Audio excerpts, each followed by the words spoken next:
Hi, this is Gary Kelly. It's the Real Talk podcast with Gary Kelly. That's what the sign says. And I'm joined today by Alise Bartolini, who is a 5-year agent with Castinetti. And I'm just going to say number 2 in the company in production and performance and all that. And just a nice person. So, Alise, I wanted to talk about if someone were to pick up the phone and call you or send you a text and say, I need help finding a home or selling my home, what should they expect when working with you? They should expect a fun time, somewhat frustrating, depending if you're buying or if you're selling and what the market's doing. But should just be open to a new chapter, I guess you would say. One of the things we were talking about before I hit the fancy button that has the countdown clock on it is I said, well, what if you show a house to someone? Is it okay to say, I don't like that house? Oh yeah. You just gotta be honest. We're in a time where there's low inventory. There's not a lot to choose from. When it's the right house, it's the right house. But be open and honest about feedback, about other people's time, and unfortunately, you do have to make a little bit of a quick decision, especially if you're a buyer. But offering that feedback to your agent is crucial because if you tell me, "Hey, I hate that it was on a main road," I'm not going to show you any houses that are living on a main road. You just have to um, be open and honest with the feedback. So Sue and I say something similar from the standpoint of if you see something that you're interested in, you have to let us know because right now it's a bit of a race to who gets in first and all that stuff. Do you work 24 hours a day, 7 days a week? No, I do work. I have longer hours. I will tell you that I am in bed by 8:30, but I am up by at least 4:30 in the morning. I don't work all those hours of the day, but I am pretty accessible.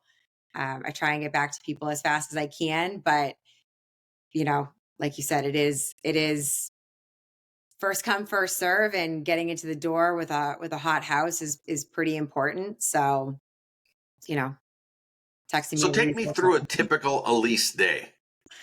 typical Elise day is waking up early, having quiet time and coffee, um, working out, and then diving into work in and around about like 8 a.m. Um, and then you just never know where the day is going to take you. I'll set my day up to be like, all right, we're going to do this, this, and this. And then all of a sudden it's, 3 hot houses hit the market and you're racing to get over there, to be one of the first people in the door. Because time is of the essence. And, you know, other days it's like, oh, okay, we'll go through the emails and we'll, write the offers and do what we got to do. But every day is different. So you can't really plan 100% your day. That's one of the things that I find interesting about real estate is, we can be sitting here making a nice little video and having a nice chat and all that stuff. And you can glance down at your phone and say, sorry, Gary, I got to go. Yeah, because there's a And dumpster fire. I'm not, what's that? Because there's a dumpster fire happening. Right. And, I'm not going to challenge that. I'm going to be understanding. You get that. We're both in the business, but you have to be flexible if you're going to be an agent in the business. Yeah, absolutely. You have to learn how to change with the tides. And um, I'm very type A. I have a schedule. I like to stick to my schedule.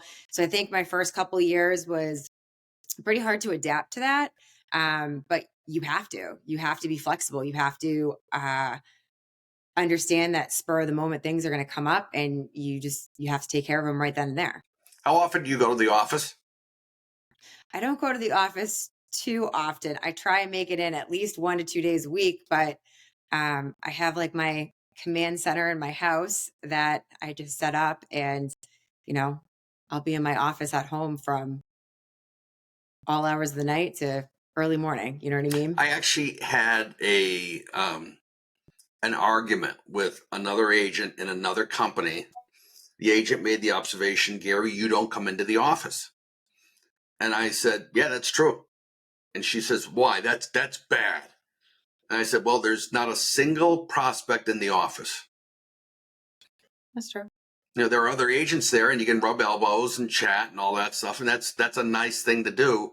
But it's not going to help propel the thing forward. So I don't apologize for not spending time in the office. I'll go for the meetings when they're mandatory and all that stuff. Yes, of course, but I'm not going to just sit there. It just doesn't make sense.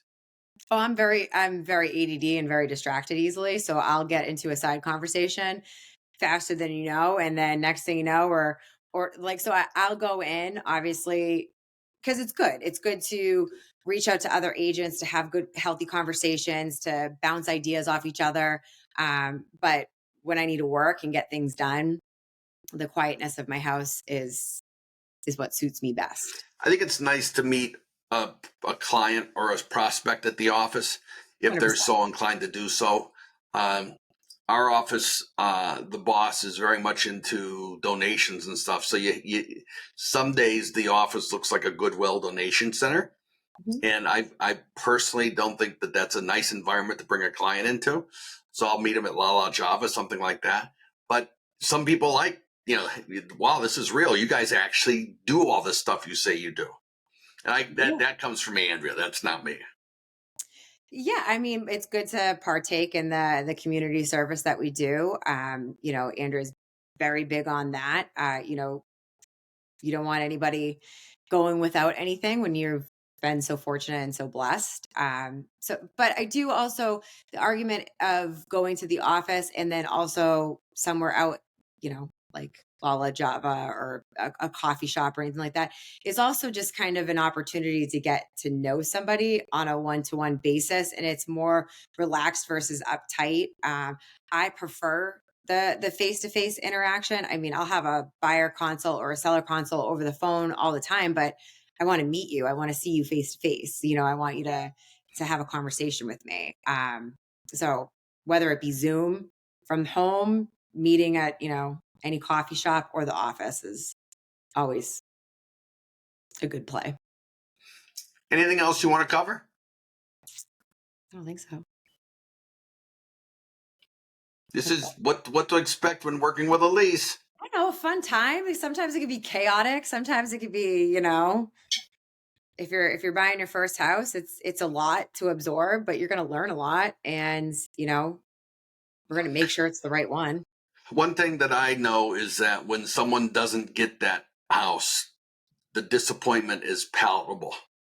And my colleague Sue's like, we got to send them other listings right away and kind of re-engage them. And my view is give it a day or two, let the scar tissue scab over, that kind of stuff. But one of the things I've also discovered is that when someone gets a house, whether it's a female or a male, they all squeal. Well, it's honestly the best feeling in the whole entire world. Like you're crying, Exactly. like, oh my God, we got the house. Like it's so exciting. But when they don't get it, it's almost like calling to say that, like, a family member has passed away. Like it's Right. the hardest conversation that you can have. And you're just like, but you always have to remember that, like, we did our personal best. We put our best foot forward. There was just somebody else that, was willing to do something differently, but you can only do what's in your best interest, and you can only go as far as you want. I mean, you can get crazy with a house, but at the end of the day, like, you still need to make your mortgage payments. You still need to live with it, and we got to make the right decisions and the right choices. So if it's meant to be, it's meant to be, and if it's not, it stinks, but we'll find the right one. Alise, if someone wants to work with you and get to experience those highs and lows firsthand, how can they reach you? You can call or text me at any time. 508-271-5211. Well, Alise, I want to thank you for coming on the Real Talk podcast. Appreciate everything you do, and it's fun to watch how successful you are. Oh, thanks so much.